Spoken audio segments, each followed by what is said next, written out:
Les origines du football se perdent dans un labyrinthe de signes et de symboles, de rites religieux et de pratiques festives.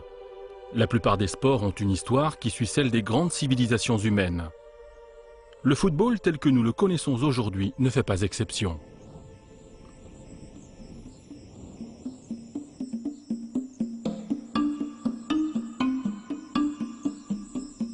Il y a quelques 3400 ans, dans la région de l'actuel Mexique, les Indiens pratiquaient déjà un sport d'équipe avec une balle de caoutchouc. Le jeu fut adopté plus tard par les Mayas. Pour eux, la balle symbolisait le soleil et son pouvoir de démiurge. Signe prémonitoire peut-être des violences auxquelles donnerait lieu bien plus tard le football moderne, le capitaine de l'équipe perdante était sacrifié aux dieux.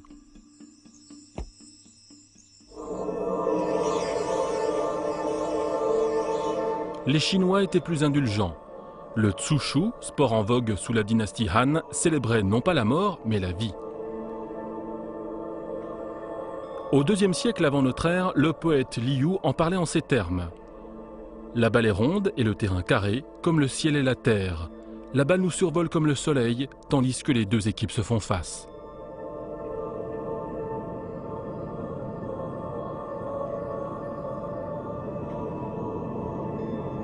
Le jeu conquit ensuite le Japon, où il prit le nom de Kemari.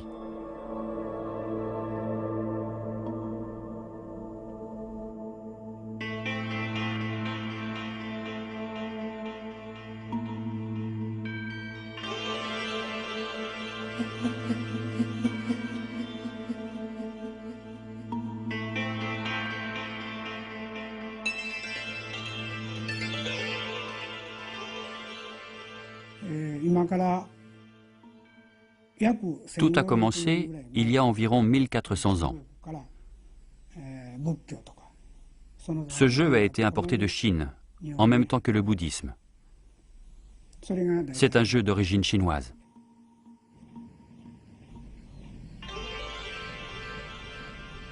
Le Kemari donnait lieu à un rituel élaboré et à un cérémonial bien éloigné des pratiques sportives actuelles.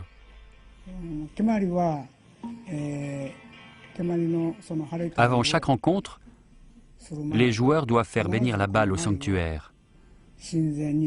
Ensuite, ils vont tous dans un jardin que l'on appelle le Mariniwa pour prendre part à la cérémonie du Tokimari. Un officiant, l'Edayaku, fait une prière pour la prospérité et la paix dans le monde. Alors seulement la partie peut commencer. Le jeu se joue à 6 ou 8 personnes. Ce qui caractérise ce jeu, c'est qu'il n'y a ni gagnant ni perdant. Les 8 joueurs sont là uniquement pour le plaisir du jeu.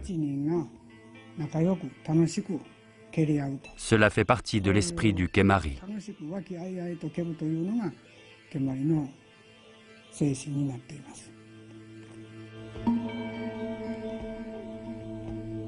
Si les Japonais privilégiaient la sérénité et la spiritualité du Kemari, les Romains concevaient en revanche leur jeu comme de véritables batailles en vase clos, comme une lutte impitoyable, une lutte souvent à mort.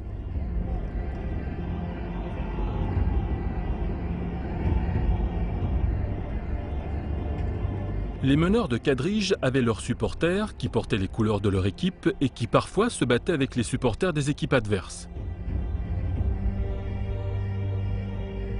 Mais les Romains ne pratiquaient pas de jeux de balle dans l'arène. Ils les réservaient aux séances d'entraînement militaire.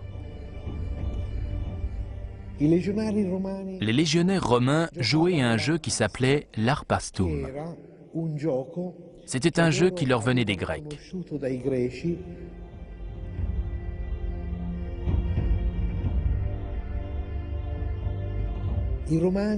Les Romains se sont appropriés ce jeu. Le but était de s'affronter pour le contrôle de la balle, de prendre la balle à l'adversaire. Ils se répartissaient sur 4 lignes différentes. Il y avait les Astati, les Veliti, les Principi et les Treari. Ces 4 lignes ont progressivement donné naissance aux attaquants, aux milieux de terrain, aux défenseurs et aux gardiens de but que nous connaissons aujourd'hui.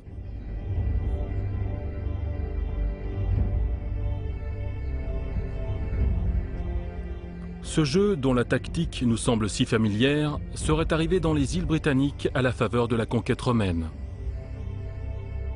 Difficile de dire s'il est à l'origine des jeux joués par la suite dans l'archipel ou s'il a simplement influencé des pratiques existantes. Toujours est-il que 1000 ans après le départ des Romains, les Britanniques se passionnaient pour toute une série de sports de balle et en particulier pour le folk football, le football du peuple. Les rencontres se déroulaient généralement juste avant le carême ou à l'occasion des fêtes de Noël et du jour de l'an. Elles donnaient lieu à des célébrations fortement teintées de paganisme, dont les origines se perdaient entre mythes et légendes, l'une des plus tenaces et des plus macabres, voulant notamment que les premiers ballons aient été des têtes humaines.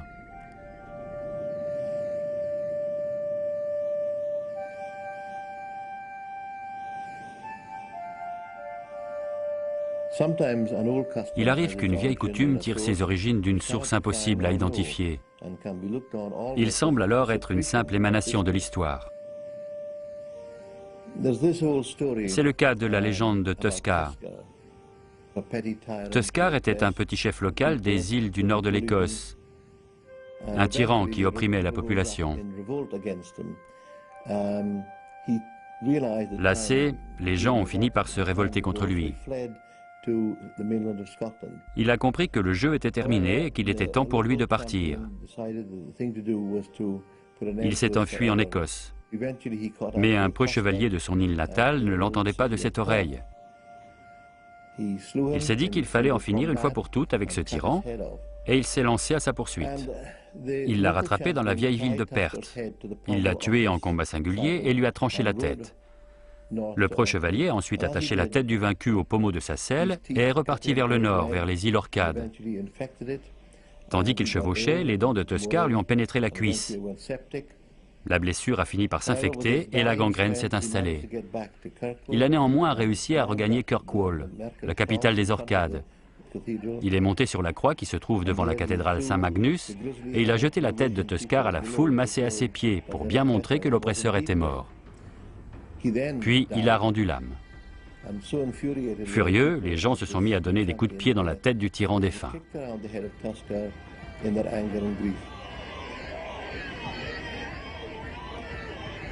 Vrai ou faux, cet épisode de l'histoire écossaise est rejoué chaque année dans la ville de Kirkwall, chef-lieu des Orcades, qui reste ainsi l'un des derniers bastions d'un sport pratiqué avec ferveur par tous les Britanniques pendant des siècles.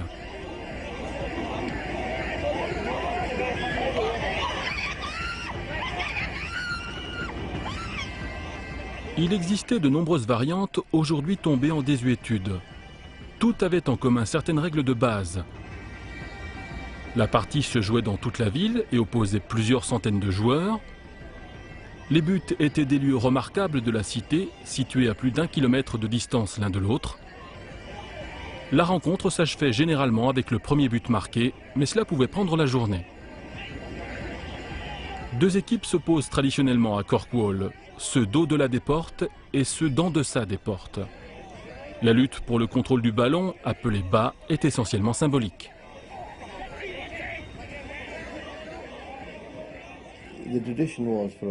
Traditionnellement, si l'équipe de ceux d'en deçà des portes parvenait à prendre la balle, qui symbolisait l'influence du soleil, la fertilité, elle la lançait dans les eaux du port.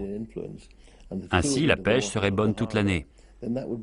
Par contre, si l'équipe de ceux d'au-delà des portes l'emportait, c'était le signe que les récoltes seraient abondantes, en particulier la récolte de pommes de terre, car cette équipe était surtout composée d'agriculteurs. Jusqu'à ces dernières années, les habitants d'une petite ville de Norvège téléphonaient tous les ans pour avoir les résultats et savoir ainsi si la pêche serait bonne.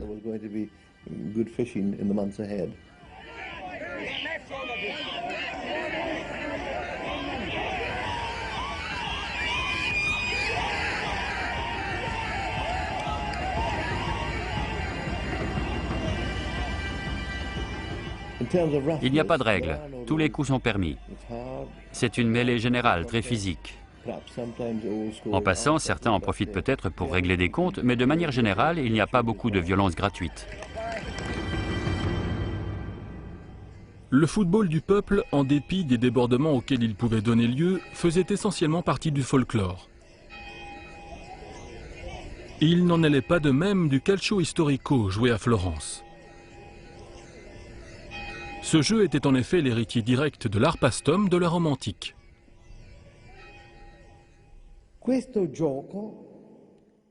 Ce jeu, très prisé des Romains, a été introduit très tôt dans la colonie de Florence.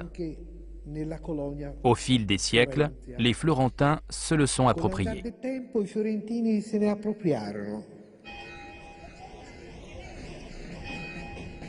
Le calcio a des origines au moins aussi anciennes et une histoire aussi riche que le football traditionnel des Britanniques. Les Florentins commémorent chaque année le Sedio, un match historique joué dans des circonstances dramatiques.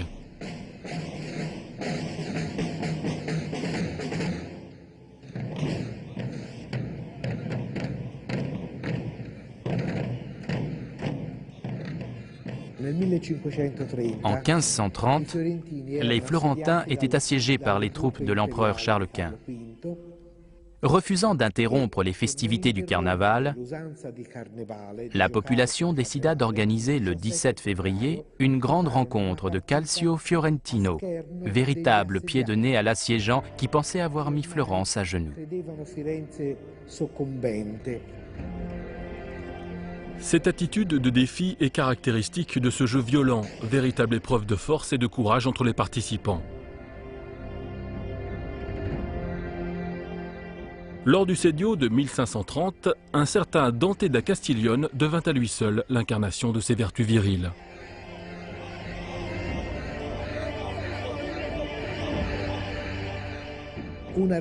L'une des grandes règles était que le ballon devait toujours circuler.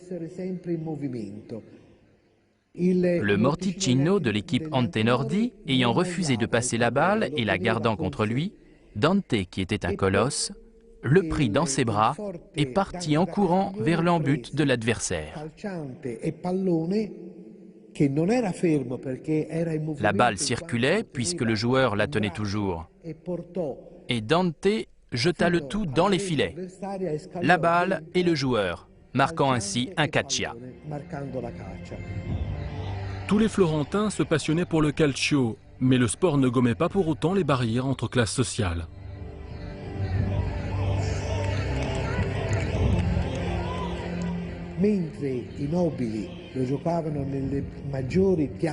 Les nobles jouaient sur les grandes places de la ville devant un public nombreux.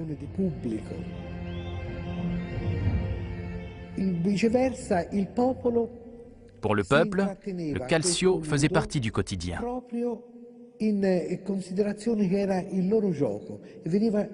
Les gens y jouaient un peu partout dans la rue.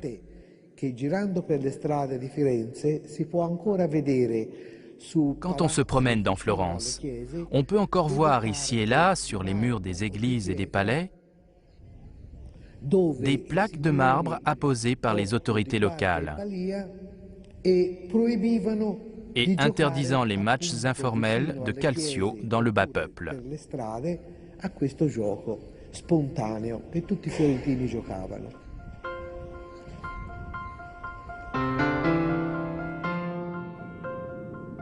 Les interdictions de ce genre étaient monnaie courante en Grande-Bretagne, où boutiques et maisons étaient régulièrement saccagées par des joueurs déchaînés et où les rencontres faisaient souvent des morts. L'histoire du football du peuple n'est qu'une longue suite d'interdictions. Les pouvoirs publics s'y sont opposés par toute une série de décrets. La royauté a multiplié les proclamations condamnant cette pratique. Les universités ont tenté d'empêcher les étudiants d'y jouer parce que c'était un jeu qui suscitait trop d'agitation, trop de violence, qui constituait un trouble à l'ordre public à chaque fois qu'un match était organisé. Dès 1314, le roi Édouard II interdit en ces termes la pratique du football à Londres. Attendu qu'une grande clameur parcourt Londres par le fait de personnes se disputant de grosses balles, j'ordonne que soit interdit à l'avenir ce jeu dans l'enceinte de la ville.